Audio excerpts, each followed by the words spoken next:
Assalomu alaykum hurmatli kuzatuvchilar. Sizlar bilan Finance Muallim va Hammasi moliya haqida kanalda ko'rishib turganimdan xursandman. Bugungi darsimiz Capital Structure and Finance Cost. Ya'ni kapital tuzilishi va moliyalashtirish xarajatlari mavzusiga bag'ishlanadi. Bu Kaplan Statistics'ning 12-chapteri. Ushbu mavzu nafaqat imtihon uchun, balki kompaniyalarning qanaqa tuzilishi va ularni rivojlanishini tushunish uchun ham juda ham muhim hisoblanadi. Bugungi darsimizda biza kapital tuzilishi va moliyalashtirish xarajatlari mavzusini to'liq qamrab oladigan 9 ta asosiy point ko'rib chiqamiz. Ular nimalar?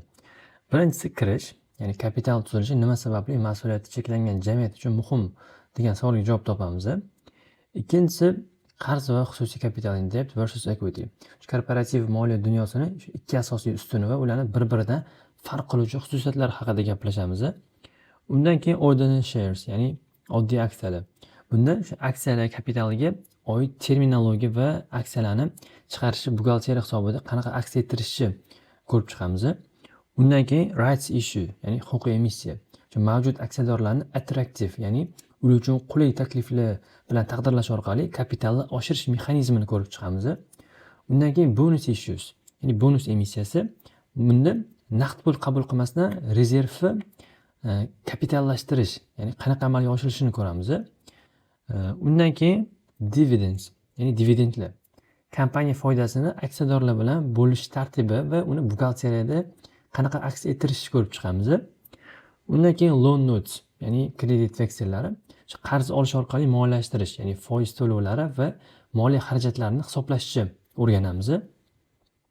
Undan keyin reserves, ya'ni rezervlar. Imtiyozli aksiyalar, taqsimlanmagan foyda va qayta baholashdan kelib chiqqan rezerv, ya'ni revaluation surplus tushunchalariga to'xtalamiz. Va yakuniy bosqichda korporativ soliq hisobi va provisions, ya'ni soliq zaxiralarini boshqarishni ko'rib chiqamiz. Endi tartib bo'yicha birinchi qadamdan boshlaymiz. Kelaylik kapital tuzilishi nima uchun muhim degan savolga javob beramiz. Ya'ni bu kapital biznesda poydevori hisoblanadi, foundation of business. Chunki har qanaqa kompaniya yashashi va rivojlanishi uchun moliyalashtirishga muhtoj va kapitalsiz kompaniya quyidagi day to day ishlarini bajara olmaydi. Ya'ni misol uchun purchase of raw materials and components, ya'ni xomashyo va kerakli qismlarni sotib olish, recruit and pay staff, ya'ni xodimlarni ishga yollash va ularga maosh to'lash, advertise products and services, mahsulotlar va xizmatlarni reklama qilish, acquire property, plant and equipment, ya'ni bino, inshoot, uskunalar kabi asosiy vositalarni xarid qilish va fund day to day operations, ya'ni kundalik operatsion faoliyatini moliyalashtirish. Quyidagi narsalarni kapitalsiz, ya'ni moliyalashtirishsiz amalga oshira olmaydi biznes. Shuning uchun ham kapitalni o'rni biznesda juda ham yuqori. Bular hammasi qanaqa tartibda amalga oshadi? Capital transformation, ya'ni kapitalni transformatsiyasi.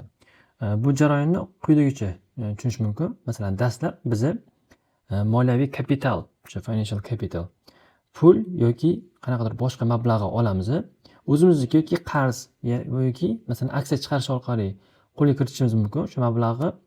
Keyin ushbu pulni biza jismoniy kapitalga, ya'ni physical capital, masalan asset and reserves, ya'ni narsa sotib olamiz. Masalan, misol uchun ofis binosi, zavod yoki uskunalar sotib olamiz va oxirida bu bizaga foyda keltirish uchun xizmat qiladi.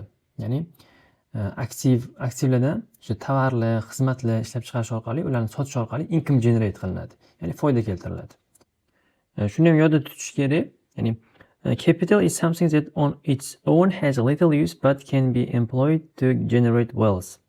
Ya'ni kapitalni o'zi shunda o'zi alohida foydalanganda unchalik foydali emas, lekin undan masalan pul, bu shu moliyaviy kapital bo'lsa, bitta shakli hisoblansa, undan qiymat yaratadigan tovar va xizmatlar ishlab chiqarish uchun foydalansa, masalan bankka yoki boshqa investitsion platformaga qo'ygandan ko'ra ko'proq foyda olish mumkin. Ya'ni shuni nazarda tutyapti.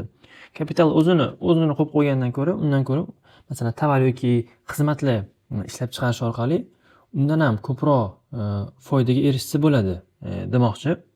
Va bu bizga capital structure nima kerak? Ya'ni bu F3, ya'ni financial accounting bo'lsa, keyinchalik financial reporting, ya'ni F7 va SBR bu P levelda. Ya'ni P level. Undan ham yana kerak bo'ladi, ya'ni shunga foundation bo'ladi. Ya'ni chuqurroq o'rganiladi yana. Endi Keyingi pointimizga o'tamiz. Bizada debt versus equity, ya'ni moliyalashtirishni asosiy ikki ustuni. Bunda kompaniyani moliyalashtirish haqida gap ketganda biza kapital tuzilishini ikki ustunini, asosiy farqlarini bilishimiz kerak. Ya'ni debt bilan equityni. Endi batafsil ko'rib chiqsak, birinchi debtdan boshlaymiz. Ya'ni debt bu iqtisodiy foydani majburiy o'tkazilishini talab qiladigan mablag' hisoblanadi. Ya'ni definitioniga keladigan bo'lsak, requires mandatory transfer of economic benefit, interest payment and capital repayment. Mana economic benefit deganda ham interest payment ham capital repayment deyapti. Ya'ni bizda xususiyati, ya'ni asosiy xususiyatida birinchisi obligation to repay. Ya'ni biz shu debtni oldik, qanaqadir qarz oldik, uni to'liq qaytarishimiz kerak. Ikkinchi xarakteristikasi mandatory interest payment. Ya'ni bu qarzi ustida foizi bo'ladi. Ya'ni nechadir foiz majburiy qarzi bo'ladi. Va hisobda aks ettirilishiga keladigan bo'lsa, shown as liabilities. Ya'ni balansda majburiyat, liability sifatida ko'rsatiladi. Misollari keladigan bo'lsa, loan noteslar, banknotlar, ya'ni bank qarzlari, redeemable preference share, ya'ni qaytariladigan, ya'ni qaytarib to'lab beriladigan imtiyozli aksiyalar bunga misol bo'ladi. Endi xususiy kapital equity keladigan bo'lsa, definitionga keladigan bo'lsa, ya'ni gives providers right to share in residual asset when business ceases to trade. Ya'ni qachonki biznes tugatilganda aksiyadorlarga qoladigan qoldiq aktivdan ulush olish huquqini beradi. Ya'ni masalan qanchadir share sotib olingan va biznes tugayotganda o'sha sherlarni qancha masalan bozor narxi qancha bo'lsa shunchadan qaytarib oladi. Uni xarakteristikalari keladigan bo'lsa, ya'ni equityning qanaqa xarakteristikalari bor? Qaytarish majbur emas, no obligation to repay. Masalan, per value deydi, masalan, narxi deylik, masalan $5 bo'lgan, masalan 5000 ta aksiya sotib oldi, uni kompaniya bizga qaytarib, o'sha 5000 ni bizga qoplab berish shart emas. Bunaqa majburiyati yo'q. Keyin dividends are discretionary, ya'ni dividendlar to'lash majburiy emas. Ular kompaniya qaroriga bog'liq bo'ladi. Yoki to'lab beradi, yoki to'lab bermaydi. Ham bu foyda yoki zararda bo'lishiga qarab belgilanadi va hisobotda aks ettirilishiga keladigan bo'lsa, shown as equity. Ya'ni bu kapital bo'limida ko'rsatiladi. Debt ko'rdik, bu qarz edi, ya'ni qarz sifatida ko'rsatiladi. Liability, equity bu o'zi nom bilan aytib turibdi, kapital bo'limida ko'rsatiladi. Bunga misollari keladigan bo'lsa, ordinary shares, ya'ni oddiy aksiyalar, irredeemable preference shares, ya'ni qaytarilmaydigan imtiyozli aksiyalar bunga misol bo'ladi. Bu yerda ko'rgan bo'lsak, redeemable edi, ya'ni qaytariladigan, qaytarib to'lab beriladigan preference share edi. Debtni ham yerda ko'rdik. Masalan, share o'zi masalan kapitalda bo'lish kerak edi-yu degan shu savol ham tug'ilib qolishi mumkin. Ya'ni buni birinchi darsda o'tganimizda substance over form degan anaqa bor edi, shunaqa termin. Ya'ni xususiyatiga qarab, masalan, share degani bilan, masalan, aksiya degani bilan bu har doim ham shu capitalni sectionida ko'rsatilmasligi mumkin. Ya'ni ko'rsatilmaydi. Shuni ham inobatga olib qo'yish kerak bo'ladi. Endi ikkalasini umumiy farqlarini ko'rib chiqadigan bo'lsak, masalan, repayment, ya'ni qaytarilishi. Debt required, ya'ni qazosi, uni qaytarish shart bo'ladi. Equity de not required, uni qaytarish shart emas. Agar redeemable bo'lsa, unda istisno. Returns, ya'ni undan foyda olish. Debtda fixed interest bo'ladi, masalan 20%, 24%, 26% bo'lishi mumkin. Har qanaqa o'sha institutionga qarab, masalan bankdan oladimi yoki bu qanaqadir boshqacha financial institutiondan oladimi, shunga qarab o'zini fixed interest bo'ladi, ya'ni foiz stavkasi. Equity de variable dividends, ya'ni bu kompaniyalarga qarab va bu foyda ko'rsatkichiga ham qarab farq qiladi. Financial statements, ya'ni moliyaviy hisobotlarda aks ettirilishi. Liability bu debt, ya'ni bu liability, equity bu equity sectionda ko'rsatiladi. P&Lga impact, ya'ni foyda va zarar hisobotiga ta'sirini ko'radigan bo'lsa, debt bu yerda bizda finance cost, ya'ni shu foiz to'laymiz, o'shani finance cost qilib yozib qo'yamiz. Equity bo'lsa, bu expense bo'lmaydi. Bu bizada kapital bo'ladi. Va shu narsani ham ta'kidlab o'tishimiz kerak. Kompaniya boshqaruvi uchun ushbu ikki manbani, ya'ni debt bilan equityni to'g'ri balansini topish eng muhim vazifalardan bittasi hisoblanadi. Chunki faqat bitta manbaga suyanib ish qilib ham bo'lmaydi. Chunki debt financingga kelsak, ya'ni debt orqali, qarz orqali moliyalashtirish kelsak, har doim ham banklar yoki boshqa financial institutionlar qarz bermasligi mumkin. Equity financingga keladigan bo'lsak, har doim ham aksiyalar biz kutgan narxda va miqdorda sotilmasligi mumkin. Shuning uchun ikkalasini balansini olib yurish kerak. Endi equity financing, ya'ni xususiy kapital orqali moliyalashtirishni eng keng tarqalgan shakli ordinary share capital, ya'ni oddiy aksiyalar haqida gaplashamiz. Birinchi oddiy aksiyalar nima degan savolga javob beraylik. Oddiy aksiyalar bilan evidence of ownership in a company, shareholders receive residual interest when business ceases. Ya'ni oddiy aksiyalar bu kompaniyadagi egalik huquqini isbotlovchi dalil yoki hujjat bo'ladi va biznes faoliyatini to'xtatganda aksiyadorlar qoldiq mablag'dan ulush olish huquqiga ega bo'ladilar. Ya'ni qancha she'r sotib olgan bo'lsa, shuncha she'rni masalan bozor qiymatida, joriy qiymatda ola oladi. Endi oddiy aksiyalarning asosiy jihatlariga to'xtalsak, no obligation to repay shareholders, ya'ni kompaniyani aksiyadorlar oldida mablag'i qaytarishi majburiyati yo'q. Ya'ni ular qaytarish shart emas. Agar o'zi olib chiqib ketaman desa, beraveradi. Masalan, agar long termda, uzoq muddatli perspektivada qoladigan bo'lsa, ularga masalan qanchadir muddatdan keyin xuddi qarzga o'xshab bunaqa to'lab berish majburiyati yo'q. Va no obligation to pay dividends. Ya'ni ularga dividend to'lash ham majbur emas. Balki ixtiyoriy hisoblanadi. Ya'ni foyda va sotilgan share, ya'ni o'sha aksiyalarning soniga qarab hal qilinadi. Masalan, qarzdagi nechadir foiz shu fixed interestda bo'lmaydi. Va shown under equity in SFP. Ya'ni recognition, shu tan olishga kelsa, shu balance sheetda, ya'ni moliyaviy holat to'g'risida hisobotda equity, ya'ni xususiy kapital qismida aks ettiriladi. Endi shu asosiy terminologiyalarga keladigan bo'lsak, aksiyalarga doir hisob-kitob plani amalga oshirishdan oldin shu 4 ta muhim tushunchani bilib olishimiz kerak. Birinchisi nominal yoki par deyiladi, value, nominal value yoki par value deyiladi. Ya'ni bu aksiyalarning rasmiy belgilangan minimal qiymati. Masalan, $1, yarim dollar yoki 25 sent bo'lib chiqishi mumkin. Keyingisi market value, ya'ni market value shu bu bozor qiymati. Aksiyalarning shu ochiq bozordagi sotilayotgan shu joriy narxi. Va issue price bu kompaniya aksiyasini o'z investorlariga sotayotgan haqiqiy narxi. Masalan, investorlarga sotyapti bo'lishi mumkin 50 sentdan, lekin masalan bozorda bu $1 bo'lishi mumkin. Ya'ni ikkinchi qo'l deyiladi, masalan birinchi qo'l, ikkinchi qo'l deyiladi, xuddi shunga o'xshagan narsa. Va issued capital bu shares issued to shareholder, ya'ni haqiqatda aksiyadorlarga sotilgan aksiyalar yig'indisi. Misol uchun $1 dan 10 mingta aksiya chiqarilgan, lekin faqat yarmi sotilgan, ya'ni issued capital bizda $5000 bo'ladi. Ya'ni shu 10 mingning yarmi 5000 ta bo'lsa va $1 dan bizda issued capital $5000 bo'ladi. Xo'sh, endi aksiyalar chiqarishni buxgalteriya hisobida aks ettirish, ya'ni accounting for share issues qanaqa bo'ladi? At nominal, masalan, nominal qiymatida chiqarish deylik, shu $1 dan dedik va masalan 10 mingta dedik. Masalan, debitda cash 10 ming shu qabul qilamiz sotganimizda $10,000 va share capital bu ham 10 mingga oshadi. $10,000lik share capital chiqarildi. Ya'ni at premium bor.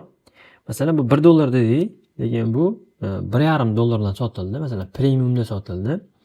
O'shanda 10 mingta deydigan bo'lsak, $1 dan emas, $1,5 dan bo'ldi, 15 ming bo'ldi. 15 ming bo'ldi. Bizga 15 ming pul kelib tushdi sotganimizda. Lekin share capital bu 10 ming. 10 mingta anaqa bor. Masalan, $1lik aksiyadan 10 mingta. Shuning uchun $10,000 va excess, ya'ni qo'shimcha, ya'ni foydaga, xuddiki foydaga sotdik desak, qo'pol qilib aytganda $5,000 bizda share premium bo'ladi. Bunga bitta misol ko'ramiz. O'zi bitta misol ko'rdik. Masalan, kitobda berilgan misol ham. Masalan, 200 mingta share chiqarilgan, nominal price 25 sentdan va $125 dan sotilgan. Debitda cash, masalan, 350 ming. Chunki mana 1.75 ni 200 ming ko'paytirsak 350 ming bo'ladi. Va kreditni o'sha ikkita akkaunt ochamiz. Share capital 50 ming. Chunki 25 sentda 200 ming ko'paytirsa 50 ming bo'ladi va bizda share premium, ya'ni mana 1.75 dan 0.25 chiqarsa 1.5 bo'ladi. Ya'ni 1.5 bu excess. Ya'ni aytdik masalan excess. Qo'shimcha, ya'ni nominal qiymatidan yuqori narxi bizda shu excess bo'ladi va bu share premium. Bu share capital ham share premium ham shu equity sectionda ketma-ket yoziladi. Ya'ni ikkalasi share classificationga kiradi. Lekin bu share capital bu oddiy aksiyalar, share premium bu xuddiki rezerv.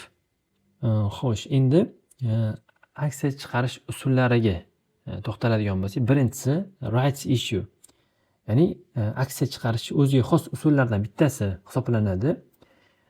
Birinchi definitioniga to'xtalsak, the offer of new shares to current shareholders in proportion to their existing shareholding at the stated price, normally below market value.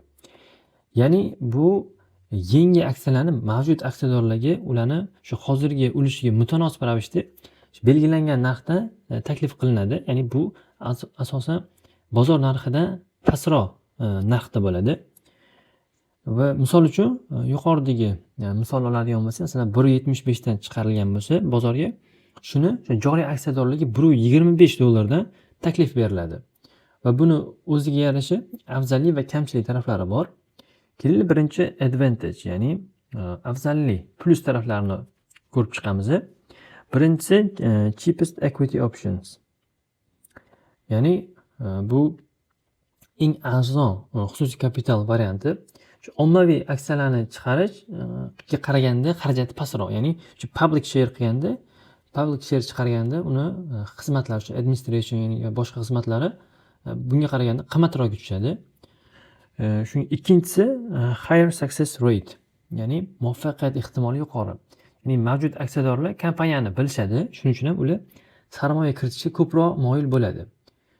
Agar o'sha xuddiki shu mahsulotga o'xshab, masalan siz mahsulot sotasiz, qanaqadir tovar, o'zingizni shu постоянный klient deymiz, mijozlaringiz bor, doimiy mijozlaringiz. Masalan, yangi, ya'ni qanaqadir yangicha model olib kelganingizda, ya'ni yangi mijozlarni topgandan ko'ra shu o'zingizda bor mijozlaringiz, masalan sizda credibility bor, ya'ni ularni ishonchini qozongansiz, ularga sotish boshqa yangi mijoz topishga qaraganda osonroq bo'ladi. Xuddi shunaqa narsa. Share masalan bor aksiyadorlarga sotish ancha osonroq va muvaffaqiyat ehtimoli ham sal yuqoriroq bo'ladi. Va uchinchisi incentive pricing. Ya'ni below market pricing deymiz. Ya'ni shu 1.75 dan emas, 1.25 dan, ya'ni bozor narxidan arzonroq taklif etilishi shu aksiyalarni tezroq sotilishini ta'minlaydi. Ya'ni vaqtdan yutiladi. Masalan, qidirib o'tirilmaydi aksiyadorlarni, yoki qachon sotib olishini kutib o'tirilmaydi. Endi bu nima kerak va bu nima uchun muhim desa, masalan qisqa muddat ichida kerakli mablag'i to'plab olinsa, misol uchun qanaqadir proyektni moliyalashtirish kerak bo'lishi mumkin. Yangi mahsulot ustida tajriba, o'sha development o'tkazilayotgan bo'lishi mumkin. Shunaqa paytda shu pul kerak bo'lib qolsa, shu bor aksiyadorlardan o'sha aksiyalarni sotish orqali shunaqa pul yig'ib olish mumkin. Ya'ni shunisi ham katta plus bo'ladi. Endi disadvantage, ya'ni kamchiliklariga kelsak, bu usul o'ziga yarasha minuslari ham bor. Birinchisi qarzdan ko'ra qimmatroq. Ya'ni aksiya chiqarish xarajati baribir oddiy qarz olishdan yuqori bo'ladi. Masalan, public share chiqarishdan arzonroq, lekin qarz olishdan qimmatroq. Misol uchun qarz olganda bankdan shunday qarz olinadi yoki boshqa financial institutiondan qarz olinadi. Unda unaqa xarajati bo'lmaydi. Shunda qarz olinadi va uni prosta foiz stavkasi bo'ladi. Lekin baribir rights issue-ni public issue-ga qaraganda arzonroq deydi, lekin baribir shu xarajatlari bo'ladi. Keyin uncertain success, ya'ni natija noaniqligi. Hamma aksiyadorlar ham o'zini huquqidan foydalanmasligi mumkin. Ya'ni shu 1.25 dan sotamiz dedik, lekin hammasini ham bunga xohish bo'lmasligi mumkin. Ya'ni masalan qanaqadir o'sha aytdik yuqorida ham qanaqadir proyekt yoki qanaqadir mahsulot ustida o'sha development, o'sha tajriba o'tkazish kerak bo'lib turganda, masalan o'zini aksiyadorlariga ishonib chiqarib qo'ysa, masalan mana shuni pul olamiz deb, agar aksiyadorlar o'zini huquqidan foydalanmashi, rights issue olmasa, proyekt fail bo'lishi mumkin. Ya'ni shu kerakli moliyalashtirish xarajati to'planmaydi va kompaniyaga bu shu qo'shimcha xarajat bo'lib qolishi mumkin. Masalan, shu proyekt boshlab qo'yilgan yoki qanaqadir shu development boshlab qo'yilgan, qanaqadir xarajatlar qilingan, qolganini shu qoplab olamiz deb o'sha rights issue chiqardi, lekin shu bor aksiyadorlar olmadi. Shunda agar proyekt fail bo'lsa, kompaniyaga bu qo'shimcha xarajat bo'ladi. Shunaqa riski ham bor. Endi buni accounting treatment, ya'ni buxgalteriyada qayd etilishiga kelsak, rights issue hisobga olish oddiy aksiya chiqarish bilan bir xil. Shu bilan birga moliyaviy holat to'g'risida hisobot, ya'ni SFB ga ham ta'siri to'liq narxda chiqarilgan aksiya bilan bir xil bo'ladi. Ya'ni mana Keshet Bank bu yerda biz 1.25 dan edi. Masalan, per, ya'ni bitta aksiyaga hisoblaymiz. Share capital shu 0.25 edi. Per ham bitta aksiyaga. Va bu yerda masalan share premium 1 bo'ladi. U yoqda masalan yuqoridagi o'tgan misolimizda bu yerda 1.5 edi. Chunki shu 1.75 dan sotilgan edi. Biz hozir bu yerda 1.25 dan sotyapmiz. Ya'ni accounting treatment bir xil bo'ladi. Shunchaki masalan summasida farq qiladi.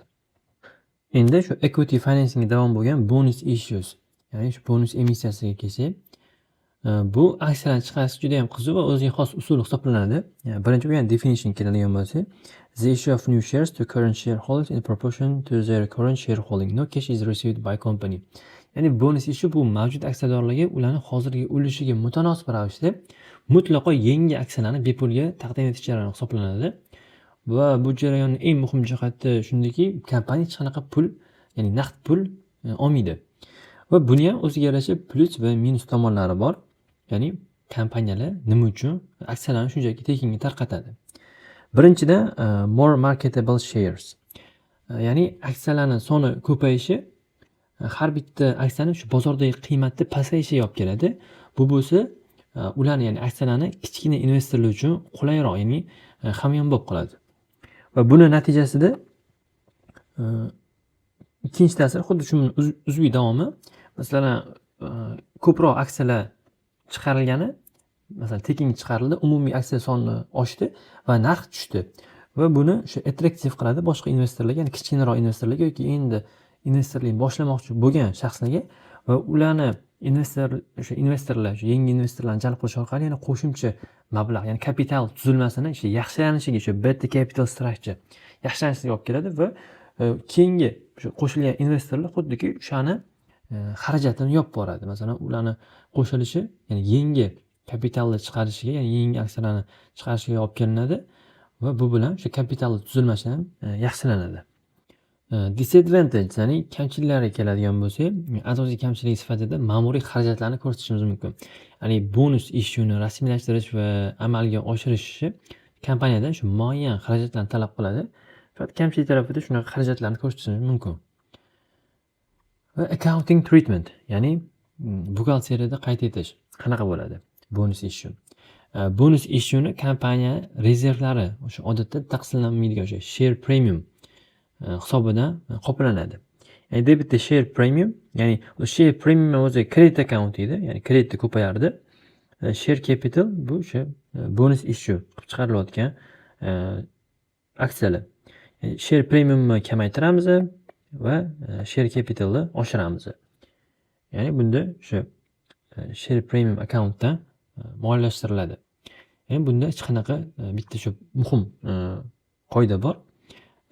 Bonus issue qilinganda shu jami xususiy kapitalni, ya'ni shu total equityni miqdori, ya'ni summasi o'zgarmaydi. Shunchaki share premiumdan olib share capitalga o'tkazib qo'yamiz. Asosiy shu pointi, shu key pointi shunda.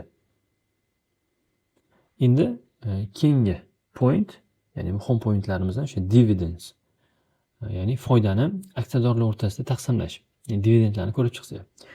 Birinchi bo'lgan definitionga to'xtalsak, distribution of profit to shareholders usually expressed as amount per share yoki percentage of nominal value. Ya'ni dividend bu shu kompaniya tomonidan ishlab topilgan foydani aksiyadorlarga ulashadigan qismi hisoblanadi. Ular odatda ikki xil usulda ifodalanadi. Har bitta aksiya uchun summa, masalan, har bitta aksiya uchun 10 sentdan to'lash yoki nominal qiymatga nisbatan foiz. Masalan, nominal qiymatini 10% miqdorida masalan necha pul sotib olgan bo'lsa, o'shani 10% miqdorida to'lanadi.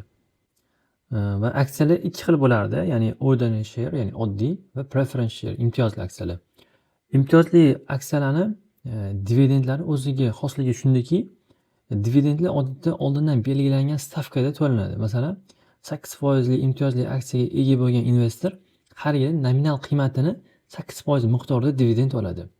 Va dividendlar har doim birinchi o'sha preference share, ya'ni imtiyozli aksiya egalariga to'lanadi. Masalan, foyda qancha bo'lishidan qat'iy nazar, birinchi o'sha preference share, ya'ni imtiyozli aksiya egalariga to'lanadi. Agar qolsa, keyin ordinary share, ya'ni oddiy aksiya egalariga to'lanadi. Qolmasa, oddiy aksiyalarlar olmaydi. Endi dividendlar bo'yicha buxgalteriya hisobida tranzaksiyalarga kelsak, kompaniya dividendlarni ikki bosqichda to'lashi mumkin. Interim, ya'ni yarim yillik, keyin final va oxirida. Interim, ya'ni oraliq dividend bu moliyaviy yil davomida to'lanadigan qism. Bunda masalan retained earnings, ya'ni taqsimlanmagan foyda, debit, ya'ni retained earningsdan ayriladi. Va cash bizdan chiqadi, ya'ni pul berdik, cash ketdi va bu o'sha retained earnings, taqsimlanmagan foydadan olinadi. Ya'ni yodda tutish kerak, dividend bu expense emas. Not expense. Ya'ni bu profit and lossdan ketmaydi. Expense bo'lib ketmaydi. Ya'ni finalda, ya'ni yakuniy dividendda shu yil oxirida taklif qilinadi va aksiyadorlarning yillik umumiy yig'ilishida, ya'ni AGM, Annual General Meetingda tasdiqlanadi. Va bu yerda bitta muhim qoida bor. Agar yil yakunida taklif qilingan, lekin aksiyadorlar tomonidan hali tasdiqlanmagan dividendlar o'sha moliyaviy holat to'g'risida hisobot SFPda majburiyat uchun, ya'ni liability sifatida qayd etilishi mumkin emas. Ya'ni bu liability qilib tan olinmaydi agar approve qilinmagan bo'lsa. Chunki AGMda tasdiqlanmaguncha o'sha kompaniya o'sha qonuniy to'lov majburiyati hali paydo bo'lmagan bo'ladi. Shuning uchun buni liability qilib balance sheetda ko'rsatilmaydi. Hisobotda aks ettirishga keladigan bo'lsak, dividendlar foyda va zarar to'g'risida hisob, o'sha P&Lda xarajat sifatida ko'rsatilmaydi, aytib o'tdik. Ular faqat xususiy kapital, equity sectionda, ya'ni changes in equity sectionda aks ettiriladi. Chunki dividend shu biznes operatsiyalari uchun ishlatiladigan o'sha xarajat emas, bu aksiyadorlarga, ya'ni biznesning shu egalariga beriladigan pullar. Shuning uchun bular statement of changes in equity da ko'rsatiladi.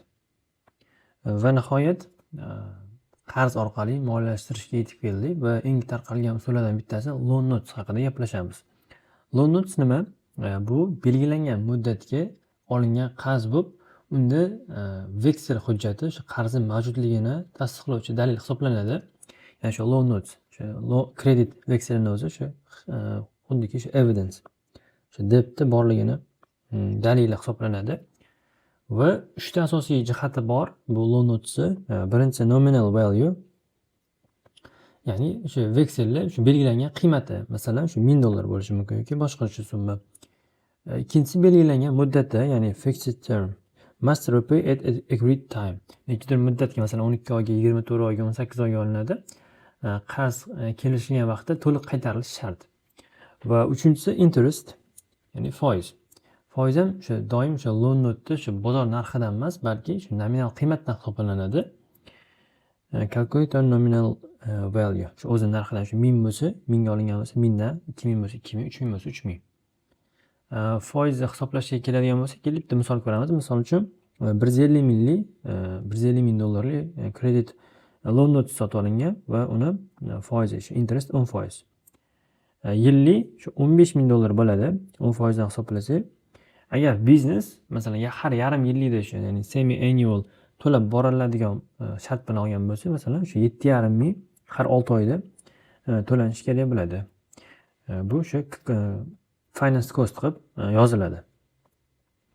Endi accounting entries, ya'ni buxgalteriyada qanaqa qayd qilinadi degan savolga javob bersak, ikki xil tranzaksiya kiritamiz. Masalan, birinchi when finance is arised, ya'ni birinchi o'sha loan note olganimizda debitda bizga cash keldi, masalan deylik shu $1000 deylik. $1000 keldi va kreditda non current liability. Masalan biz buni 2 yilga, 3 yilga oldik. Masalan 24 oyga oldik current liabilityda ham o'sha bizani uzoq muddatli majburiyatimiz ko'paydi. Va finance charge, ya'ni shu 10% dedik masalan, mindan shu 10% $100 bo'ladi. $100 bizdan o'sha finance charge qilib penal ketadi bu mana. E'tibor bergan bo'lsangiz, bu penal. Finance cost va bizdan kesh chiqib ketadi. 100. Ya'ni bu yerda debit qilib beramiz, debitda oshiramiz. Agar expense qilib, agar to'lasak cash, agar to'lamasdan qolib ketilsa current liability. Mana ko'rayotgan bo'lsangiz, masalan biz olganimiz loan note o'zi long term liability, ya'ni non current liability. Lekin finance charge, ya'ni finance cost bu yillisi current liability bo'ladi. Ya'ni bu yilgi, ya'ni qisqa muddatli qarz bo'lib qoladi. Hisobotga ta'sirini ko'radigan bo'lsak, mana interest incurred in finance cost, ya'ni aytdik, o'sha finance costda statement of profit or loss ga penal ketadi. Va buni yana bu qisqartirilgan, ya'ni soddaroq ko'rinishdagi loan note, yana buni advanced, ya'ni chuqurroq IFRS 9 da ya'ni keyinroq o'rganib chiqamiz. Endi keyingi pointimiz preference shares and other reserves, ya'ni imtiyozli aksiyalar va boshqa rezervlar.